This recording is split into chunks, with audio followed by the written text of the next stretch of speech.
Right. So, before we get going on this, I have to tell you guys, I have a story about our favorite TV show of all time. I was driving home to come do the podcast with you guys, and I was listening to the BBC World Service. And have you heard about the Bluey theft? So, Louis theft. yep. Okay. Apparently, in Australia, they made a series of a special limited edition of $1 Bluey coins, and 60,000 of them went missing before they left the mint. And they haven't found them. They found like 20,000. They raided some woman's house, but the rest are still missing and at large. So, Bluey back in the news this time for amazing amount of like $60,000 theft. Couldn't be better. Couldn't be better. So, anyways, welcome to the 2 Month Review, the weekly podcast brought to you by Open Letter at the University of Rochester. This is another one-off episode. If you listen to our Dear Dickhead episode on Virginie Dupint's book, translated by Frank Wynn, you'll know kind of what we're up to here. So we're taking shorter books, smaller books, doing it in one kind of conversation, and then we'll be doing a full normal length 2 month review starting next week. And we'll talk about this more at the end, going over Confidence Man by Herman Melville, followed by Melville by Rodrigo Frazan. So, anyways, I'm Chad Post from Open Letter Books, joined as always by Kai Stromanis, editor and designer at Open Letter Books, and translator from the Latvian. Hello, and now apparently pickle martini drinker. We're gonna see how that goes. Pickle Martini. I ran out of olives, and I thought this is a great way to like stop drinking martinis or just in general go on a hiatus. But then I had the unfortunate bright idea that I could use other pickled stuff, and I'm in Wisconsin, so naturally I've got plenty. Oh, Too hey bad. there. Oh hey, oh sure, I'll let you know how it goes then. You got to put Oop, some cheese oop, curds in there. oop. Yeah, that's for the Bloody Marys. That's for the Bloody Marys. And joined as always by Brian Wood, author of Joytime Killbox, which is the book we're discussing today. So we've never done this. Have you ever done anything like this? I don't know if I've even ever heard anyone do something like this. Uh, no, but I'm getting to be with all the workshops and classes and stuff I've been teaching. I'm getting really comfortable at just disparaging myself, so I have no Okay. problem. Yeah. Solid, solid. I mean, I've Yeah. heard lots of interviews with authors about their books, obviously. That's very common. Sure. But I think for this, like if we're gonna try and do something a little bit more text centric than like author centric in a way. Yeah, no, Um, they're usually pretty boring, right? It's kind of like the I feel like it's like the person interviewing a coach as they're going into halftime. Like, what do you Yep. expect to get out of this interview? Why are they even doing this? I feel so bad. Like, I was first in a class at Northwestern. I have journalistic integrity. Coach, what changes are we going to make at halftime? Yeah, we're going to see how it is and bye. Like, We're gonna try and play better and do better successfully. yeah. Got And to handle the execute our ball. success. So if you're planning on having a good talk with an author about crafting the book, it's you're not going to get that from me. It'll probably be something irreverent or I don't know. Well, let's Perfect. have a shitty conversation. Yeah. Let's do it. Yeah. Yeah, Here I am, warts and all. Paint me as I am. Yeah. amazing. So let's start with I'll give some rundown here. Just I you know what? I mean, this is the second time I've read this book, but I had forgotten the number one thing that I forgot about it was that we're referenced in the back in the acknowledgments. Hey, there you go. Like I think it's Hey. one of the first books that has that in there. So this came out in 2019, which is not that long ago, really, 5 years ago, but right before the pandemic, essentially. Yeah, right before the pan. I had a giant tour set up, worldwide tour. It was going to Yep. be amazing, and no. And then they're just like, instead, we'll let Taylor Swift take those slots. Yeah. Just slide her right in instead. So it comes out in 2019 from Boa Editions, which is a publisher here in Rochester. They typically do poetry, but they do at least one work of fiction a year, and it tends to be shorter fiction. I don't think they've ever done a novel, in fact. I think Hmm. part of it was that Peter Connors, the publisher there, is a poet himself, and he's interested in like flash fiction, but not necessarily novel writing. And so this comes out from there. One of the things I think is actually interesting because I went and logged it in on my Goodreads today, and you have a very high rating. So after my like all my things that I write about how everything ends up being 3.5 stars, this is before, no, it includes my rating as well. 4.5 stars on Goodreads, which is higher than like almost any book I've ever seen. Hell yeah, Wow. All Brian. right. So Is that like 11 people that have did we get 28, okay, Three of them 28. are me. there we go. So it's a skewed it's that there's all my friends and family apparently. Well, one of your friends or family did not give you 5 stars, which obviously that's problematic. I think you Ooh. Oh need to find well. that out. You got one 3-star review, it looks like. Kai I'll take rated it that. 5 stars. All right. Uh, the one 3-star, if it'll show it to me, You tell me is I rated it 5 stars. I it mean, I tells know me I because you're did, my but just friend. expose me. Yep, it exposes you. Two people, someone named Being You is Great, and Rebecca rated it 3 stars. Uh Ooh, you But there's a didn't well, lot get of the good reviews, piece. and Kaya wrote a review. Kaya, you wrote a review. Do you remember this? No. You want to know what your review is on Goodreads of Joytime Killbox? Do it. It's from I hope it February just says 1st, I rate 2020. this 5 stars. February 1st, 2020. As grounding and deliciously depressing as a glass of your favorite discounted box wine. That sounds like something Brian would have texted me to put up on Goodreads. Yeah, absolutely. Absolutely. This is also the other 5-star review that shows up from, I think, a friend of mine named Dennis, but I don't know who that is. Also from February 1st, 2020. Weird. Says a brilliant debut collection of short stories. It's hard to pick a favorite, but I really like Diary of a Bad Afternoon. I look forward to reading more of his work. oh cool. Right So on. good stuff. Good stuff. All So I'm right. gonna start like you can talk a little bit about your background, but also with the book. But this is like a broader question that we were kind of discussing ahead of time a bit. Why short stories? What's the point of a short story, and why did you gravitate towards writing short stories? Um I like short stories because I'm not I was trying to figure out how to be a writer and I like being able to like play and change and shift focus and experiment and it's for me it's easier to do that in a shorter form.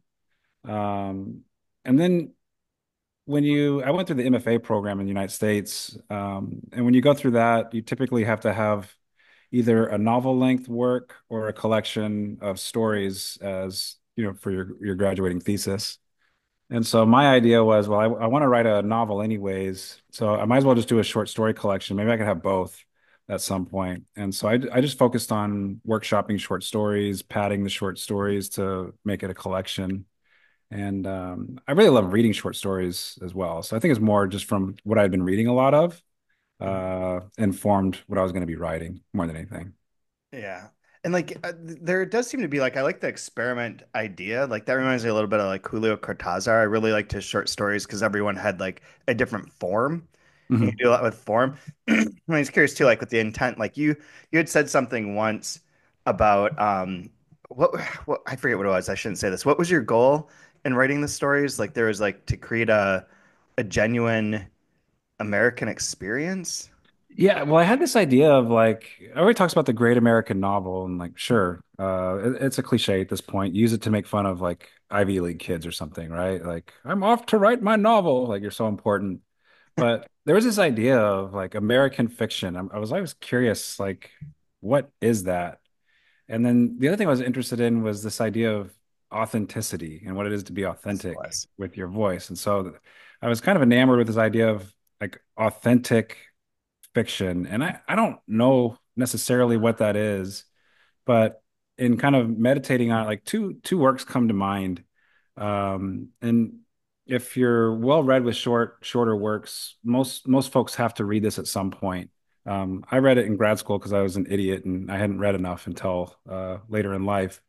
But one work is Once More to the Lake by E.B. White. Mm-hmm. So Strunk White, E.B. White, New Yorker, E.B. White, Charlotte's Hmm. Web, E.B. White. He has this essay called Once More to the Lake. And it's this like, oh, when I'm troubled by the seawater and it's turmoiled, I long for the placidity of a lake in the woods. And it's about like wanting to go back to the lake and like recover that boyhood, like like that idyllic boyhood experience of vacationing at the lake. The other piece is Barry Hannah from Airships, and it's the first story in that collection. It's called Water Liars, Okay. and it's this guy who's troubled and with his life, and he likes to go to a lake to try to like make sense of the world. And they're two very different kinds of they're trying to accomplish the exact same thing, but they Uh-huh. do it in very different ways. I don't know if the two one's an essay, so I don't know if they're connected. Right. Uh, but I, I can't help but think that Barry Hannah was winking or thinking about E.B. White's experience as he's writing that. But there's a story where all these people are lying about the fish. They're lying about ghosts, telling these ghost stories. Uh, but there's this old man at the end of it, and he says, "We heard this moaning over the water. We thought it was a ghost. We weren't sure what it was, and." I shined my flashlight on it, and it was my daughter Charlotte with some old man with a mustache I'd never seen before. They were making all those ungodly noises. And the people all look at this old man. They're like, "Is that true? That's awful." And he's like, "Yeah, that's true. You shouldn't tell that to anybody. We don't tell those kind of stories here." And like, I remember thinking, like, I want to tell those stories like the old man. Like, that's authentic and it's real, and people don't want to hear it because it's kind of the truth. Do you think you're like by doing that trying to perfect how you will interact with the world in old age? No, I don't know about that. But I just love the idea of if you haven't read Water Liars, check it out. It's really short, but I just love that idea of like, dude, get out of here. We don't tell stories like that here. Go away. Yeah, And that's then, super fun. this uncomfortable truth that we may not want to, it's better to lie about it than tell the truth. And so I like that idea of fiction seeking out truth. And so I Hmm. think for me, that's kind of what I was going for, and even more so with the novel I'm working on now, really wanting to like have that uncomfortable truth that we don't like to talk about, tell that story somewhere else. That's Right. what I think I'm going for. And there's a lot in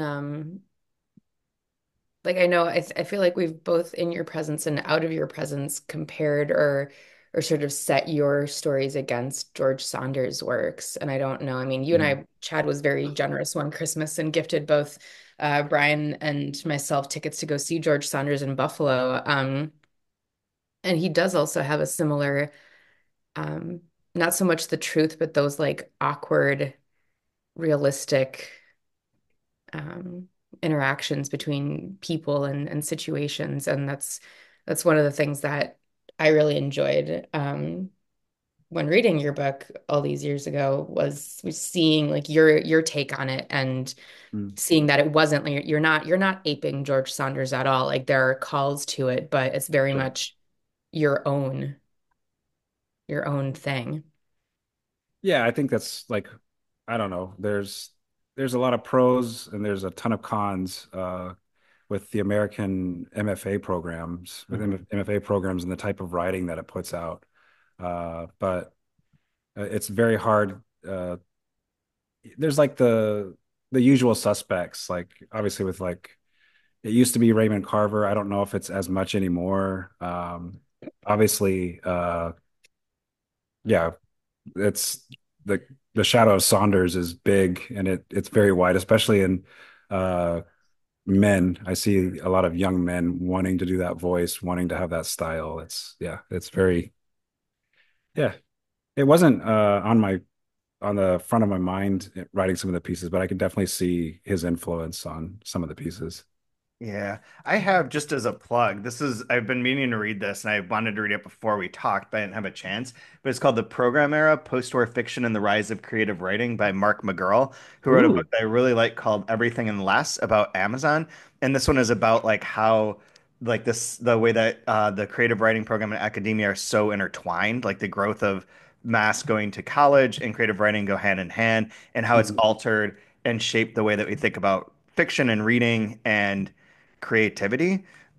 It's not anti. It says like, and in Yeah, contrast to like saying, it's generated. The creative writing program has instead generated a complex and evolving constellation of aesthetic problems that have been explored with energy and at times brilliance by authors ranging from Flannery O'Connor to Vladimir Nabokov, Philip Roth, Raymond Carver, Joyce Carol Oates, and Toni Morrison. And it has it mhm. divided into like from write what you know up until 1960, find your voice till 1975, and then creative writing at large after that. So I was very curious, like, because we sort of talked about that, and like the MFA is such a large part of like academic life and writing life now. Like, Yeah. it seems like there was like that debate for a time, and it still probably exists of like the N+1 people of MFA versus NYC. Like, do you go to the MFA or do you just go live in New York and experience things and become a writer that way by connecting with other writer people. So it has such a huge influence though on our culture. What did you enjoyed your MFA and you thank everyone in the back. Like what did you get out of it? How was it in terms of like crafting some of these stories with that situation that you were in? Uh, for me, it was just a pressure cooker. I think everything would have like I don't know if I'm going to do the cooking metaphor correctly. I think it would have broken everything down and made it like tender and palatable, um, just a lot quicker Ah, than had I not done an MFA. Like I was able to do in 2 years what would maybe take me 10 or 12. yeah. Yeah. And so that was the for me that's what it was just the time, the pressure, the yeah, for sure. Interesting. I can imagine like that, like having the time to create, but also having to do it on like Yeah, deadlines and whatnot. You like keep moving. And you get a carrot and a stick at the same time, and like it's a great motivator. Like it's yeah, so, for sure. so, Kai, you wanted to ask a question that I think was perfect right now. I mean, is it perfect right now? I mean, my question was about so when I feel like obviously you don't write all these stories in one night, but eventually when the stories come together, Yeah. um, I mean, my question was about the intent behind ordering the stories in the volume. And I guess the entryway to that question is was that your doing, or was this something that Boa or your editor sort of helped massage? Like, did you have a vision or So it was my doing. Well, I had like about 27 stories that Holy shit. were in a good spot where they could, be what I would consider like publishable works. I had about 27. And so I was shopping around this collection of, I don't know, like 21 of them maybe. Hmm. And in typical fashion, nobody wants to publish a collection of short stories from an unknown author. So, getting my teeth kicked in left and right. Um, and what I kept running into, like people that would actually read it were like, we love them. The stories are great, but we kind of want like a common thread. We want linked stories. We want it's like basically they want a novel masquerading as a short story collection, kind of, right? Yeah. Like what's the connective tissue between each story? It's like there isn't any. They're all standalone story. Like, well, Mhm. Yeah. I can't sell that. So what I did is I looked at everything I had and I tried to figure out if there was like a common theme in some of them. And so I boiled it down to 9 stories. Hmm. And then I'm Yeah, I like, just counted like 9 from 27 is yeah. And then can One I make third. it Lots more of nines. Yeah. Can I make it more like how can I really make it connected? So I broke it into 3 parts, 333, Hmm. where love it. stories about strangers having a connection. Hmm. Was it Friends. friends having a connection and then lovers having a connection. So like looking at looking at intimacy with 3 different types of connections you might have. And then when I put it together like that, people were a lot more interested in it all of a sudden. So that was Interesting. Okay, so you did have some agency over yeah. I was or just a kind of lot of like, agency. I would have loved to just had it been sporadic, like spread out, whatever, and Uh-huh. just like you're gonna like some of these, you're gonna not like some of these, have fun with it. But publishers weren't interested in that. So I There's mean, a that's part. that's my next question was Chad. My next question was to be like should there be connective tissue between stories? Is that needed, or like what audience is there that would just roll with having things be scattershot? Like is scattershot so bad? yeah, I think that's like you or Chad would probably know better than me, but I feel like if you're a big deal and you've made it, you can do that Yeah. because it's your name on the cover of the book that sells it at that point. Hmm. Like, I well, go ahead. Oh, sorry. I prefer that there is not necessarily connective tissue, but a sort of thrust, an aesthetic thrust. So, like one of the Sure. examples I would use is that there's like two collections by Joyce Carol Oates that I read like in college, and one was Heat, and the other was what's the other one called? It wasn't Haunted. I forget what it was, but both of them had like a sort of like progression of Yeah. experimentation and intent, and in both like the last story was fucking wild. like just fucking wild. And it like sort of built up to that. And it felt like there was like an engine, a movement, a through line, Mm. even though none there really wasn't. I mean, they're all grouped by like heat, like Yeah. things that relate to the word heat in some way, but they're not like specific. But there was something to it, and there's something to that here too, with the three by three grouping in particular. Yeah. When I look at them, like, and I'm not like disparaging publishing because, like, when I look at all 20 whatever of them together, it does feel kind of sophomoric. Like, it's all over the place. Like, I'm an amateur writer trying to figure things out. And I think a publisher was probably, or a good editor was looking at it like, if this kid gets his shit together, there might be something here. But if they put it out as is, I could see it being, a little feeling kind of juvenile and all over the place and not like what's your voice? What are you trying to do here? So Yeah, it's also hard. So what Short happens with stories the don't sell. remaining? No, no, they they sit on a don't. hard drive somewhere. I don't know where they're at. I They need to don't in America. They don't sell in America. They do elsewhere. So what, yeah, so what happens with the remaining 18 stories? Are you gonna punch at them and do things, or are you gonna just let them stew? if I ever amount to anything, that'll be for like a researcher to find and be like, hey, look, I found a story. This is Yeah, gonna be next to your like the like secret sport porn stash that Katie has to exactly. get rid of Yeah. when you Yeah. die. It's gonna be like the unpublished There's stories. there's two folders, one that says porn and one that says writing. She's like, "Oh, I deleted the wrong one." The only way to This ever is get why you put the something, writing in the porn folder. yeah, Yeah, if you ever want something to be published posthumously, just put burn, please burn upon my death. That's the only Yeah. way they're going to publish it. Never publish absolutely. ever. I will haunt you. Yeah. Ooh, let's do that one. No, I'm not going to do anything with it. They're just, I wrote them and cool. But Really? yeah, I don't know if I'll do anything with it. I don't know if I haven't looked at these in a long time, but I'm not this writer anymore. So I'm something different now, I think. So, Yeah.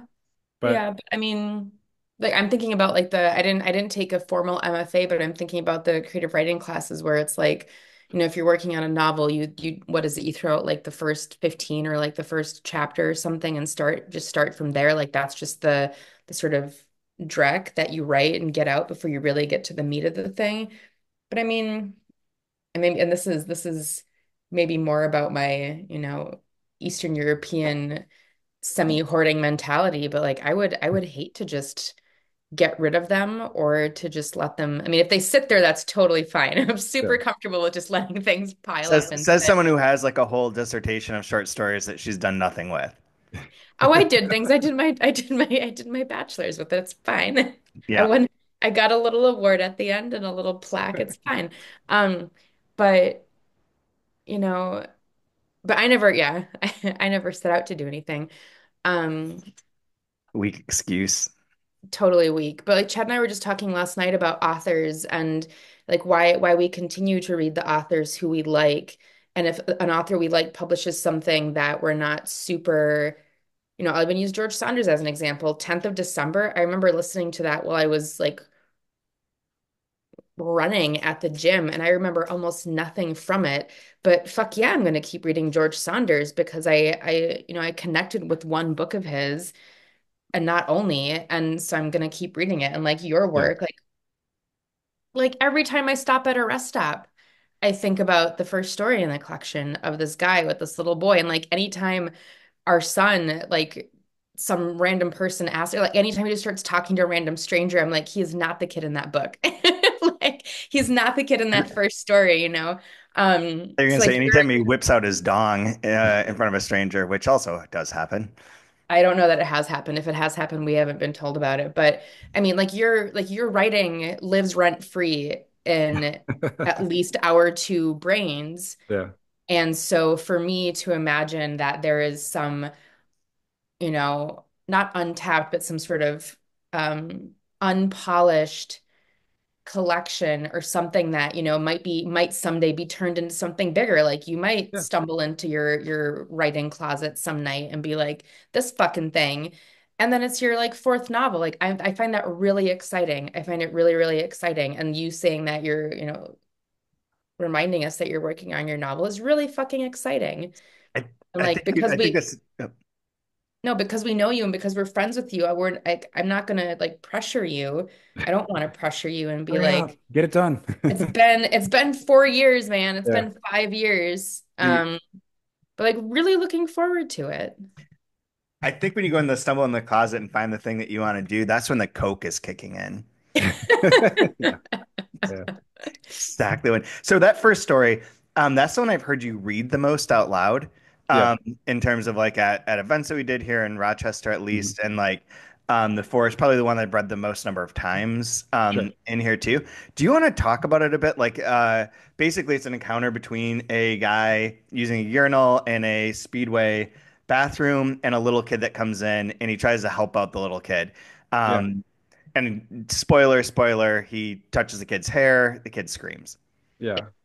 Uh, it's a conglomerate of like, you know, real life and just making something up. I was done with my MFA and trying to finish my thesis, and I just moved to Ohio, and I didn't know anybody there, and I was And it's like fucking Ohio. yeah, so like half of the stories are kind of like Ohio stories in here of like being in this Midwest place, and then the other half are maybe like California stories. So there's kind of like two. Like, it'd be fun to try to like, ooh, which one's the California? Which one was the Ohio? You already have your next theme set There out, you your next go. connection. So this is the Ohio story, and I was at the library, basically just productively procrastinating. I wasn't doing shit. I thought you were gonna say peeing. Yeah, so I went to use the restroom, and the urinal was broken, and so I used the stall, and I'm on my way back out, and I see this little kid come in there, and he's walking over towards the broken urinal. It has caution tape on it, and I was gonna say something to like stop the kid, but then I thought like I don't know anybody here. I'm a stranger in town. I'm not gonna talk to a kid in the bathroom. I don't know what the rules are. And he walks over and like hits the flusher and just gets sprayed in the face with water. So I just walked out and told the librarian like, "Hey, there's a kid in there making a mess." And I just sat down back at my desk. You like You narked. fucking threw him under the You bus, is what narked you on that did. Yeah. poor Well, kid. no, I thought like they need like to help him out. I wasn't narc like he was like little. He was like three There's years a old. delinquent. Yeah. There's a He's wrecking ruffian. things, breaking the So toilet. I went to sit back down and was like, all right, what should I write about? What should I write about? And then I just imagined how could I make that situation worse and let it balloon, like blew it up to a parade balloon, basically. And With that was the which ties into the idea of like there's an uncomfortableness yeah, to it. So like to yeah. try like if there's one theme in like that does tie a lot of these together, it's like an attempt to like connect and have like a human connection that is sometimes that's thwarted in one way or another. They're almost always short circuited. Yeah, Yeah. in Like even different. the ending story, what is it, Rough Air? Yeah. Where like there's a duel, like he's trying to like go to his girlfriend to propose, but he wants to bang the chick next to him. And Mhm. in both instances, he doesn't really end up with like a real connection, I would argue. No, none. He Yeah. just ends up alone, but it's uncomfortable. Yeah. It's like you had these two things and neither of those things work out, but Yeah. like the desire of them is both like blatant. Yeah, Mhm. in some ways, I can see how it makes a lot of the stories very unsatisfying. You don't get a resolution that you might like, and I could see that being like pissing off a lot of readers. That's interesting that you said that. Like I don't like endings are complicated. Oh Like yeah, and everything. And I don't know that people, I know that maybe they do want a resolution, but I don't really know that that's true. It's sort of like the bit where people are like, I don't want to know the spoilers, and then they do studies, and it's like, well, if yeah. things are spoiled, you enjoy it more. Like you don't even know what you want. Well, it's funny Um, because Yeah. I crafted them that way on purpose, and I thought it was interesting that I think it was the Review and Publishers Weekly of it. Uh, Gave it a really nice review, but then talked about being upset with the endings. Like, there's not a good resolution. We're left with questions, or I forget exactly what the reviewer said, but uh, I was really interested that they, picked up on that. They said it as a negative, but they were kind of engineered to be exactly that way. So yeah, it was cool.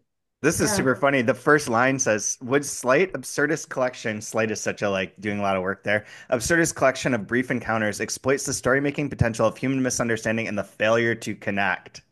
There you go. Like right there. And then, And then well, then he wants a connection at the end. So I yeah. get So it. then, But. You can't Then it have it ends. both. Here's the line that you're talking about.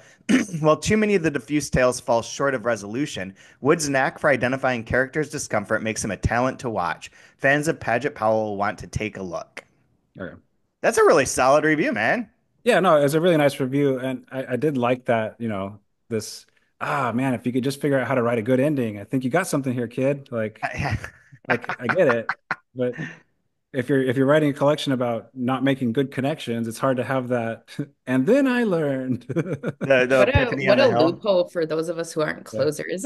yeah, My God. yeah, Oh no, shit. Like, yeah, I get that. I don't know how to end anything. It usually ends Yeah, with like yeah. nonsense. Well, even the book I finished most recently didn't really have Lydia Kiesling's Mobility didn't really have an ending. It's just like I it's mean, just that it's just words yeah, and it's a moment. But that's really interesting. Do you guys think that society is kind of broken. yes. No, that society is sort of not I'm not going to say pivoting, but more receptive to those open-ended. Is it a generational thing? Like whoever wrote this review, and my initial thought is to be like, oh, they're probably like in their late 20s, early 30s, but maybe they're older. Like Probably, at you're what point probably right. at what point does the undefined or open ending not bother people? Like I don't think the three of us are bothered by open endings. I don't even know if they're really that I much don't in the know. way of like open endings I either, don't. though. Yeah, I don't either. I think they're just unsatisfying as far as Like he doesn't get the girl sort yeah, of ending.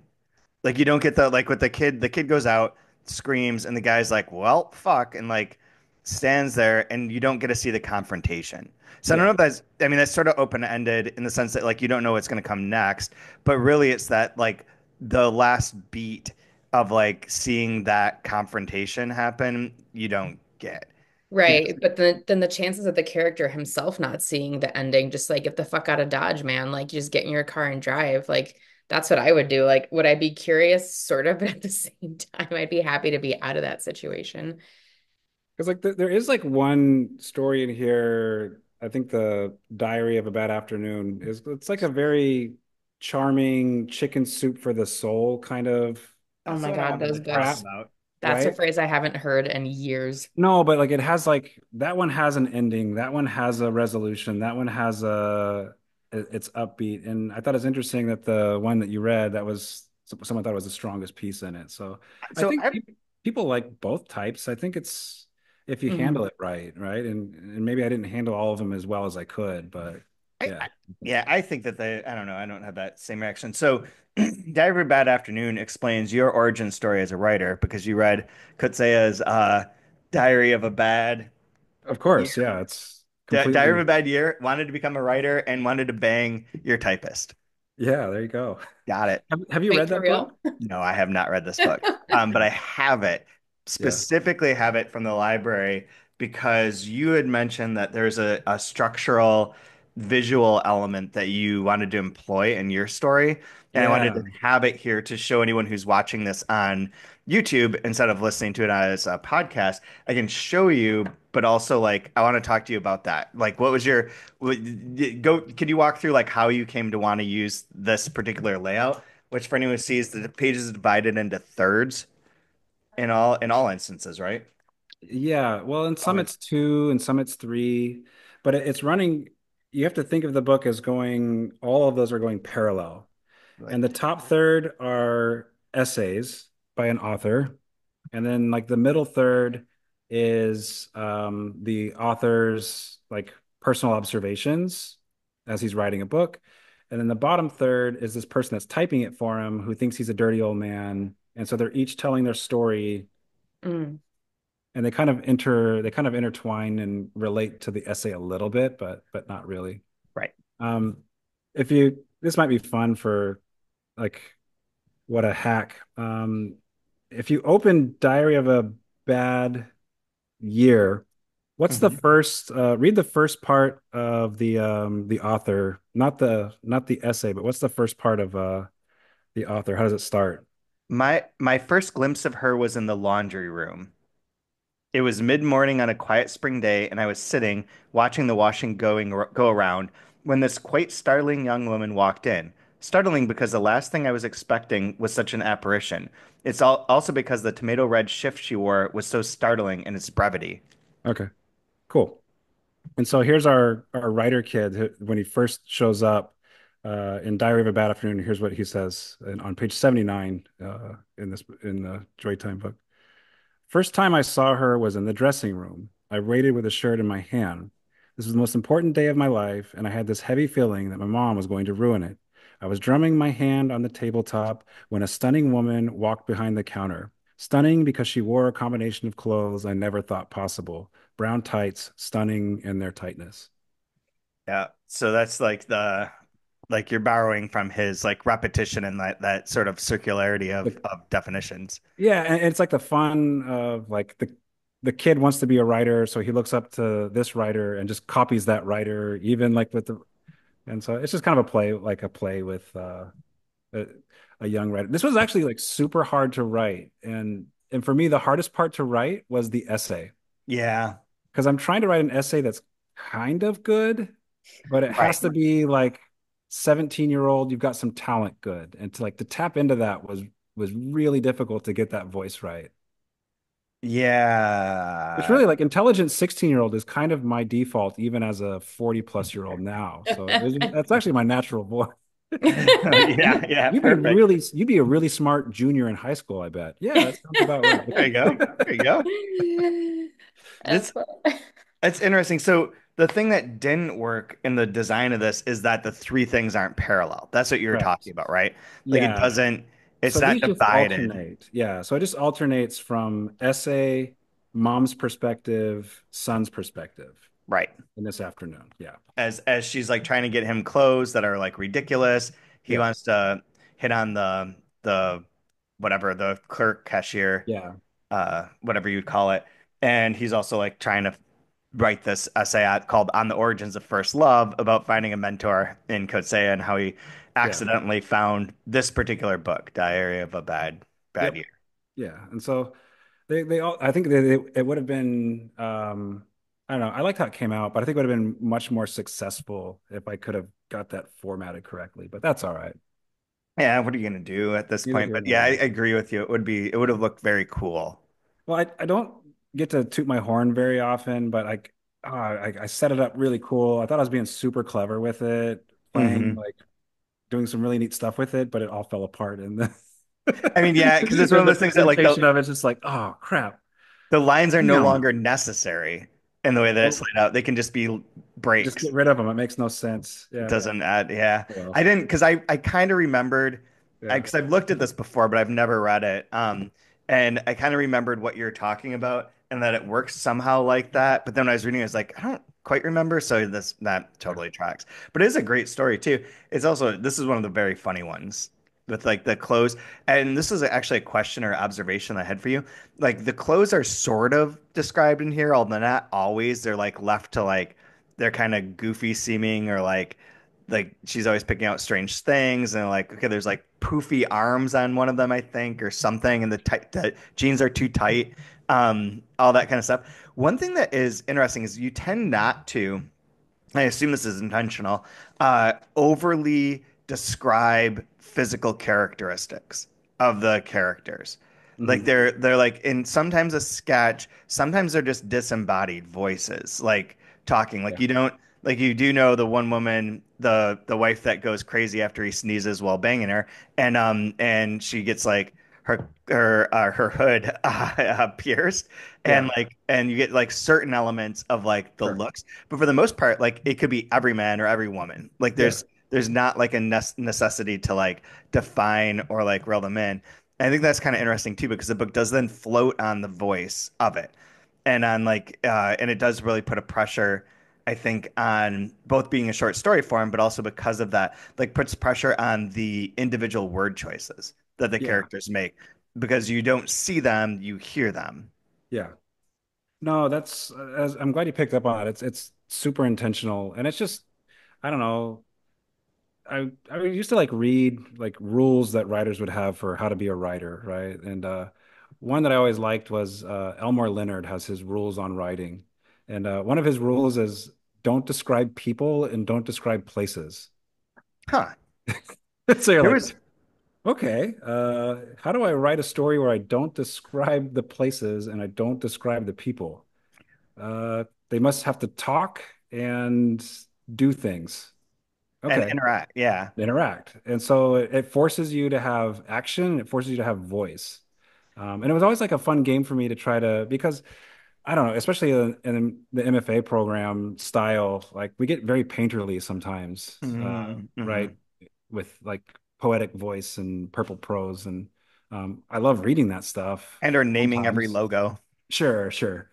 But it became kind of a game for me to try to see if I could eliminate that and then really hone in on like super razor sharp nouns and verbs that are really punching and like deserve their spot on the line. So get Yeah. super simple and then have nouns and verbs like do everything for you. I have a comment about that, but this is like a digression of sorts. So, if anyone's Sure. watching, you can see that I have our new open letter T-shirt on, and one Nice. of the people who's on here is Sherstad. So you can order this for T Public. I'll link to it. But we list all the authors for anyone listening and not watching. There's a series of authors that each has a letter in their name that spells out open letter going vertically. With the names across, and one of them is Sherstad, who's a Norwegian writer that we published very early on. He did a trilogy called the Jonas Verglen trilogy about this guy that made a series of popular documentaries and then maybe or maybe not murdered his girlfriend, wife, the girlfriend.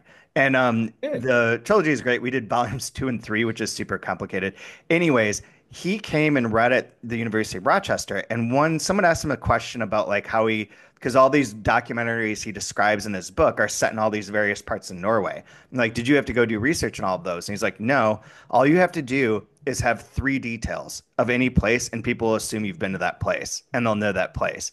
It can be like the style of streetlights, like the main street, Mhm. like something on Main Street with like a sign, like where the location of a lake is. Like it doesn't, you can just look it up online, but as long as you reference like three things, they'll always believe that that place is real in Yeah. your book. Yeah. It's Like, part of yeah, that, I like you can like sketch. no, it's like it's a great trick, right? Because if you have the right noun, like I can tell you all about like what the brown squirrels look like with the gray tipped ears in Lake Tahoe as your, or I can just have the character slam the door and like smell the ponderosa pine. Done. Hmm. Like, all right, I'm there now. And I just use one noun. Let's move on. Um, Yeah. yeah. One of the other stories I read a lot that I really like and like to talk about is USS Flag. Okay. It's about Nerd, nerd and culture. nerd culture one where the central story is that a guy's friend has died. Yeah. Um, and he goes to like help clean out his room essentially, and it's Hmm. loaded with like collectibles, like Yeah. both like collectibles and like This is the figurines most this is the most research I've done for any piece of writing is this one, by the way. You have referencing to. If you Incredible don't Hulk 180, 181, which I don't even know what if those are, but that feels like a if you don't have a curio closet of this shit next to your writing closet, then yeah, you had to do the research for it. Actually, 180 and 181. I remember this from my research. 180 is the first introduction of the Wolverine, and Ah, 181 is when he's in the whole issue of 181. got it. Yeah. So 180 is and the wind howls. Wendigo. Or Wendigo. Wendigo. That's what it is. Wendigo. That's interesting. Okay, so that's there. One thing. So this story I think was cool because there's the nerd culture thing is fun. That's all Yeah, interesting. The kid doesn't know what to do. I don't know how old he is, but this is another one where like I think the sketch nature works really well, where the focus becomes on his awkward interaction with the dead kid's mom, and she's yeah. like, "You can take whatever, I don't care," and he's just like, "I'm not. This is like." Astronomical amounts of money that are in here. Like, and your son has been reduced in some ways to like just these objects of Hmm. collectible objects, and that's the only thing that defines the kid. We don't, and it's weird because he says like I didn't even know he had this stuff, but he doesn't define who he is. It doesn't define how he died either, does it? it's just like it strips away all of the like contextual clues that would be present in like a novel or in a different form of story to boil it down to just that narrator dealing with like these objects, precious objects, and a mother who doesn't care about them. And her grief is sort of performed through the fact that she doesn't care about them. Yeah. And he takes Yeah. away like the USS Flag and it ends. Yep. Uh, two things for this story was this is an Ohio story. When I was in Ohio, I was driving down the street and I saw a giant box, cardboard box, and it had half of the USS Flag um, toy sticking out of the box. If you don't know what this is, it's a GI Joe. Like only rich kids had them. I think it retailed for like $300 in 1986 or something, Damn. which is about $74,000 in today's Yes. money. Jesus. It Yeah. But is I just saw it. giant. I just remember as a kid, like this was like I don't know, this was like a this mythical thing that I didn't know anybody that had one, and everybody wanted it. Uh, So right now on eBay, the USS Flag aircraft carrier with key haul 100% complete unbroken GI Joe Hasbro is retails for $5,300. there you go. All right. But did you see the one that was for 50,000 unopened? Oh no. Oh, Oh, there you go. jeepers. Does it have the cellophane on the box still?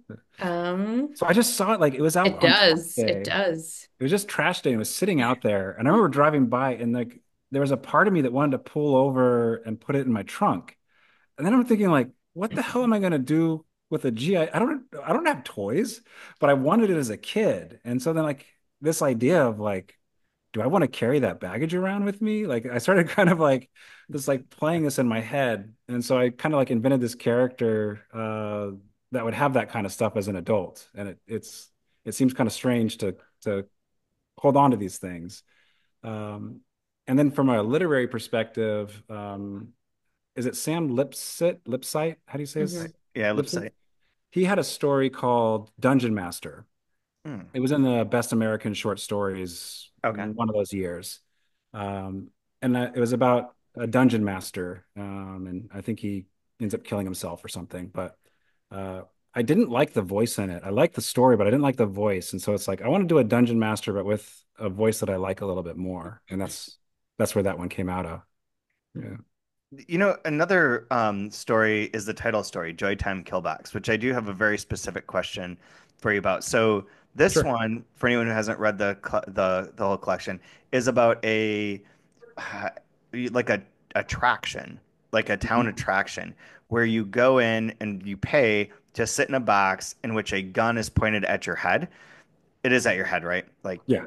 and then it counts down a certain amount of seconds, and every so often you get shot. Someone gets shot, Hmm. um, theoretically. Otherwise, you live, and like there's sort of like a an orgasmic release in the like fear and survival part to it. So people keep doing this. Now, this one actually has an ending, which I did not expect. Like Ooh. I really believed based on like the other stories and everything that this would end with like the narrator getting into the box, having being hooked up, and then nothing. Like Yeah. cut to black, a la Sopranos season Yeah. finale. Instead, that doesn't happen. And I'm Yeah. not going to say what does happen, but like it doesn't. It's one that has more of a resolution in some sense. Yeah. It's interesting. Why did you choose to name the collection after that? The editor said that sounds kind of fun and sexy. Let's do that. I was like, yeah, sounds good. Works for me.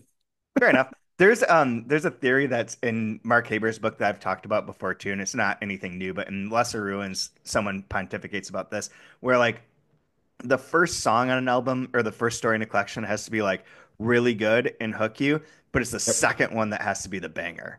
And this is the Yeah. second story in your book. Like the second one's the one that's like, Oh yeah, that's okay, exactly this is right. someone who knows what they're doing. And my Yeah. argument was that it's always number four that's the top one. That Okay. one gets you hooked, two is like, okay, I'm in here now. Yes, this is like a marked like advancement of some sorts. And then four is where you're just like, oh, I'm gonna That's go where through you the rest of the plant album. your flag. Plant your flag. All right. Yeah, no, I did. I set it up where the first one as it is because it's super punchy, quick, in and out. Hmm. So like if you hate me and you hate the writing, I didn't waste too much of your time. So can we still be You friends? didn't TikTok someone. Yeah, yeah. Um, and then yeah, Joytime Killbox was the last story I wrote for the collection. So I felt like I was probably getting really hitting my stride more Oh, as a writer interesting. with that one. I had the most confidence probably writing that one for sure. Oh, Yeah. that's very cool. Yeah. And the ending wise with the surprise of it, I wasn't sure how to end it and I couldn't figure it out. But I like the idea of it starting with the transaction and ending with the transaction to ruin any kind of experience you're supposed to have in there that's genuine and I feel alive is completely killed because of the way it ends. Interesting. Yeah. I'm talking a lot. Kai, do you have something you want to say or jump in with? Because I have one other story I have a question about. Um, um, I mean, it would just be like the typical talking to an author thing of like, which story is your favorite, or are there any that you would go back and change? Are you the type of writer who would go back and change something? Oh no, I would just I look at it and like, oh, I could write this better, I could change that, but it's there, it's done. Just move on from it. That Joytime Killbox story, it was I wrote it really quickly. It was probably the fastest one I wrote of all of them. Oh, And then I was doing some research on Kafka and I found a story by him called In the Penal Colony. yep. Yeah, And that after was reading that, I went back again and kind of stole some of the moves that was in the penal colony and applied it to that one. And it worked really well, I think. yeah, that one Oh, definitely made me think of Kafka. yeah, yeah, yeah. So in the penal colony, it's like this elaborate machine that they use Mhm. to kill prisoners. Yeah, the Harrow, I think they call it or something. And he ends up dying from it. So I was like, oh, okay, yeah. Somebody that doesn't know what they're doing. It has to be explained to them. It makes sense how it would work. And then the kernel of it, I've been carrying that story around in my head for probably 20 years. I went to someone's youth group church one time. And you know how like foolish and ridiculous youth pastors are if you've ever gone to a youth group. Oh, yeah. They're like 40-year-olds that try to dress like they're 16 and say on fleek. Isn't Peter on fleek? Like It's that's always like 10 years old, like yeah. with the slang. But what he did was he said, "Can you imagine if you were sitting in a chair and it was attached to like a machine, and at some point it would pull a trigger randomly, and you had to sit in front of this machine and stare down a barrel, not knowing if it was going to go off. What would you think about?" I'd be like, "Who invented this machine? Why does it? Why am I sitting in this chair?" Like, I have so many questions for your little illustration here. So I carried that around with me forever. This stupid story at a Is is the gun God? I don't Yeah, know. right. What is What? this Yes. metaphor? What is this? Is God the coffee mug you take away at the end? Yeah, Like, what?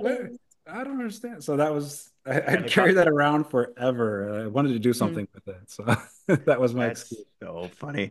But related to like what you're asking, Kai, about like going back to it, you earlier said, Brian, that you're a different writer now than you were then. In what ways do you define that? Like what do you think is different? What has like changed in the 5+ years between writing these stories and what you're writing now? The which your book has a title, but I forget what it is. Or do Well, you keep changing it? I don't want to spoil it if it gets changed, but right now it's gonna be called Baby Rub. Oh, that's a new one. Yeah, there Rub, you like go. rub. Yeah, Baby Rub. Okay, okay, okay. Yeah. See? Weird. Yep, yep. I think what's different now is I think I have a level of confidence where I'm willing to put down what I want to put down.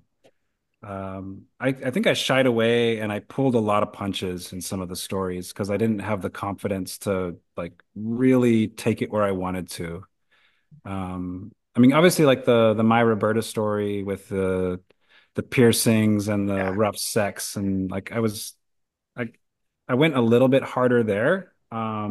But yeah, I wanted to get a little bit more uncomfortable. I wanted to be that. that shut up, old man, don't tell your stories here. I shied away and was a little bit more mannered and reserved than I would be now, I think. I get that. And like this is not a criticism at all of the book, Oh, but it's like fine. I remember when we talked about this a little bit where there's like a sense of sometimes trying to pitch pitching like trying to like really get it to like this perfect space and the perfect sort of like you Yep. put it on the outside corner with your sweeper, Aaron Judge chases, you win the World Series sort of vibe. It's the perfect versus like when you're like truly like a Nolan Ryan, you're just throwing Yeah. at some point. You trust yourself and you're just throwing pitches. You're not Yeah. overly like concentrated on like it has to be this. It's like, Yeah. okay, I'm just gonna throw this weird backup cutter that's gonna like, that nobody could hit and moves like a frisbee. Then you just throw it. You don't like Yep. overthink it.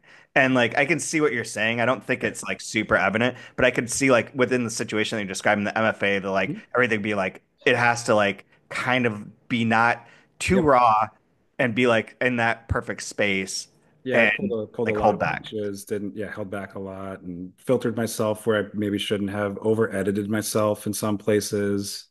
Fair. It can feel, for me, it feels a little sanitized in some spots, like too overworked. Like it starts to have like that Hemingway like masonry quality where, boy, this thing is chiseled. Holy cow. Like Yeah. block. So yeah. I mean, I think it's really spectacular, and I'm Oh, a fan of thanks. like the woolly and the strange and the like the unformed. Like I do Yeah. like that, but I do also appreciate the opposite. Um, I have a this is a giveaway question in some ways. So Blockbuster stars Doug. Yeah. Is this our Doug that we're gonna see in your future books? Is this Doug Ab Feldick? Absolutely. Fuck yes. Talk about Doug Feldick. Well, I felt my wine. Doug is also he is in Blockbuster and he's also in Rough Air, I think. Oh, is he? Yeah. Oh yeah, he is. That's the same couple told from two different points of view at different times. Got it. I don't think I Yeah. Nice. picked up on that because Yep. I read Rough Air this morning. Yeah. Yeah. No, Doug is this character I invented and he's just like every like mansplaining douchebag that you actually want to swirl your wine this way to let it aerate more. He's like that guy. Just he's the I, worst. I guess I was thrown off by him being a cop. Yeah, that he's in my Doug Feldick lore. He's not always a cop necessarily. So I guess Sometimes he's that's a detective. yeah. So I'm gonna have to throw in his detective qualities. So you know what? It's starting to work. It's starting to work. He's like he was a former cop, had Former to leave the cop. force, Now he's private eye, using wine. and a PI master of Doug wine. So, fucking Feldick. Oh my.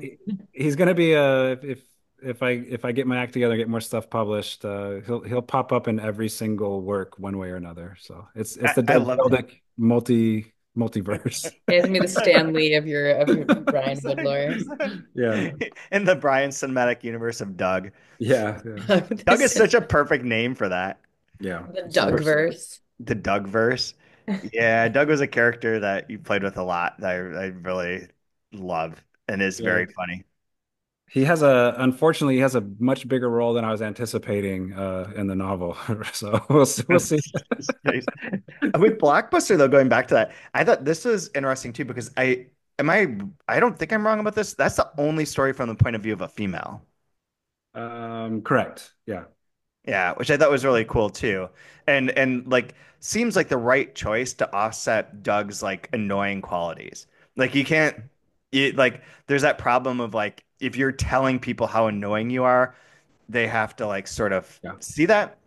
It's a Flaubert problem too, where he's like, "This is a parody," and people are like, "Oh, this is what I'm like," and he's like, "Uh-oh, you So don't I know." actually wrote that story. The first couple of drafts of it were from the male perspective, and it was just dead on arrival. It absolutely sucked.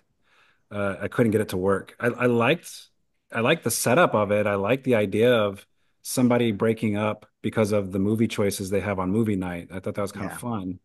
Um, and it just didn't work at all. And then I just switched it to her point of view, and it was so much fun to write. yeah, Just yeah. hating like how terrible this person is, like how much you hate them, the things you do for them. Yeah, It's It's this part specifically they love. So they're in Blockbuster to get a movie for date night, in which they do the same thing every week. They run a movie. The the woman gets to choose one week, Doug gets to choose the next. They go back and forth. It's Doug's week to choose. She's sort of making fun of that, and then they're gonna make love. He's gonna hope that he gets a blowjob. Probably won't get it. They end. So he's like, "I think I got a winner." Doug said. He came up behind me, tapping a video case in hand. Let me guess. There's a situation and some agent comes out of retirement for one last job. He looked at the back of the video. Nope. Is there justice or executive in the title? He showed me the cover. A man held a pistol next to his face and squinted at some unseen danger. Marked for Vengeance is the title. Great, I said. You might like it. See, he's a DEA agent. His partner gets murdered. But the twist is, his partner was a canine dog. Can a dog get murdered? Isn't murder reserved for people? Doug shook his head. He's an officer of the law. People get life for that.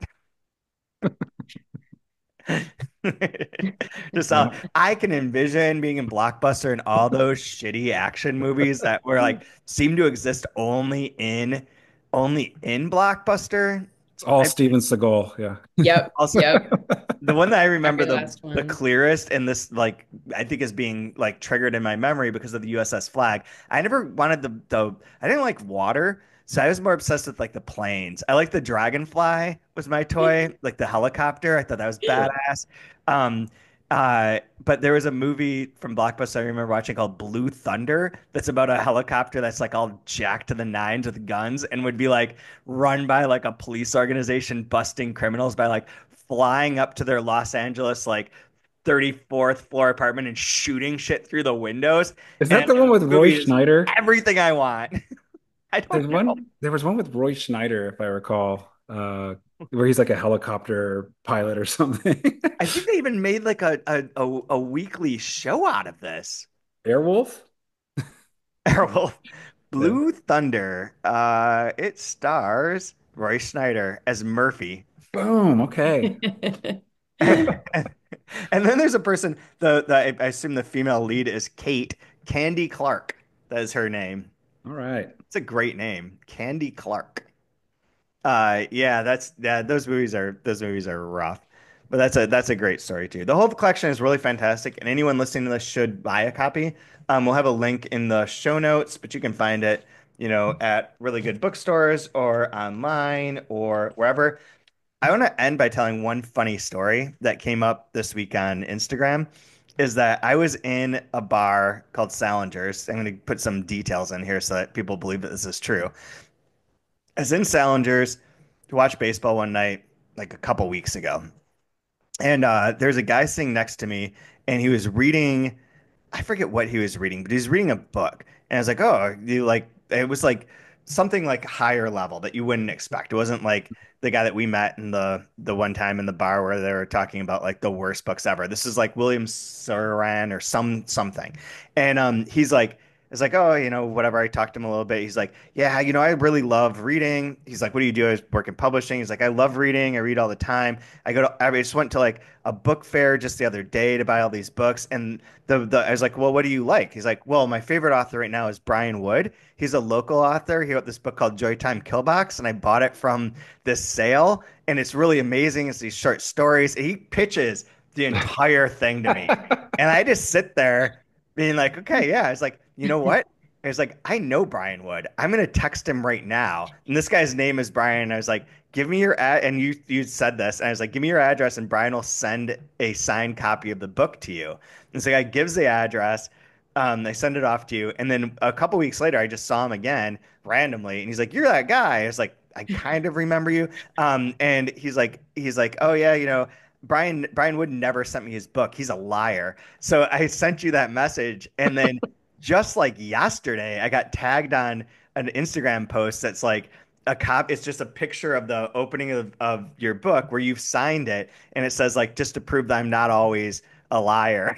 So they did it to Brian. So he got it. It's all like comes full circle. But it's like it was like a weirdly super gratifying moment to have someone just pitch you hard. That's Like cool. Yeah. whoever was there got like sold a copy of Joytime Killbox.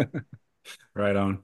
Yeah, what is that like to have one of your best friends pitch to you by a I stranger at a bar? was like, this can't be better. Like this is really like Oh, kind of so amazing. bizarre. That's so cool. Are you and Chad, are you confident in your choice of friends now? Yes, yes.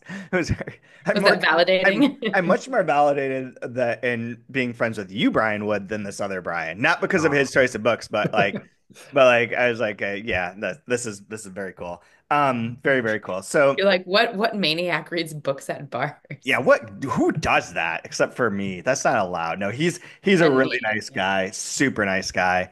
And I see him every so often. I think he might also have texted me one day, but didn't include his name, and I deleted it out of like fear that it was like someone catfishing me. So if you're listening, Brian, other Brian, text me again. You know my number. Uh, but include your name this time. I get a lot of weird things. Anyways, anything else you want to say, Kaya, before we wrap up? Um, is Boa doing this one as well, or are you looking at a different publisher for the novel? Oh, Bo doesn't do novels. Yeah. Well, okay, so that Yeah. answers the Yeah. question. Just looking very much forward to the next installment. Awesome. Well, I'll let you edit it. There you go. Do it. I'll have time. So if you haven't, it'll be linked in the show notes too. But if you haven't seen, we have announced the next season, I think is the 24th of the traditional 2 month review in which we take bigger books or difficult books and break them down. And this is a season, which we have two books. For the first 5 weeks, we'll be talking about Confidence Man by Herman Melville. I have the Delkey edition, which is very specifically was chosen very specifically for the notes, the one that Kaya has. And the jacket copy at the very back, it explains why it's this edition. This edition features a new preface and it also has notes from the scholar. But any version will work. The reading schedule that's online references the chapters, not necessarily. It has the pages, but it's really just the chapters that you need to read just to keep up with it. Very fun, very interesting Melville book. And it's one of Rodrigo Frazan's favorites because he says it's like Pynchon before Pynchon. Everything that you want is in there. It's very like playful and like maybe not what you'd expect from a Melville book, even if you, unless maybe more like Bartleby, but it's less like some of the others. And it's strange and interesting and wild. Then after that's done, then we'll follow it up with 5 weeks of reading Melville by Rodrigo Frazan, which is about Herman Melville. So this is And Will obviously Vander Heyden. and Will van der Heyden, the amazing translator of Melville and many other books. So we'll be doing that one afterwards, and that whole schedule is online. Melville you can get from us. That's super easy. Confidence Man, the Delkey version is out of stock, but you can buy any number. There's like, I don't know how many different variations, and it's very easy to find. Um, Other than that, I don't think there's anything else to say. Does anyone have anything else you want to add? Vote. Yeah. Oh, yeah. We're starting on the week after the election. So, like, in the days after the election, well, the election probably won't have been decided, and everything will be descending into like a form of political and Supreme Court insanity. So, you can cheer up by listening to us. Got to get to Costco, start prepping. Let's see here. Yep. Gotta get 45, that. 45 pounds of pinto beans, 20 pounds of rice. We need to get the Big wine. Dark winter ahead. dark winter is coming. So, rate, review us, tell your friends. We'll be back next week. We'll let you know via social media what time and day if you want to watch us live. Otherwise, the podcast will be up by the end of the week with the first chunk of Confidence Man.